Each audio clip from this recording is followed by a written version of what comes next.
I'm back. Open up your mind. Open up your souls to see the infamous possibilities. You can achieve anything in life. If you put your mind to it, you believe it, and you can achieve anything in life. Just stay focused and don't listen to the haters out there trying to tear you down. That mind is, our mind is a terrible thing to waste. You better learn now before it's too late. Find something that you like and really enjoy doing, and do that what you love and what means to you. How you mean it, and just do it. Be a go-getter in life. Anything possible, you can be anything in the world in life.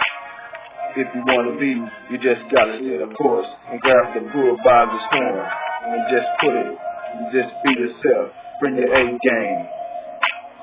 Yeah, but last but not least, keep Christ in your life and everything will be alright. Stay blessed, yo. Word is bond. One love. Yeah, take it from me. Anything is possible.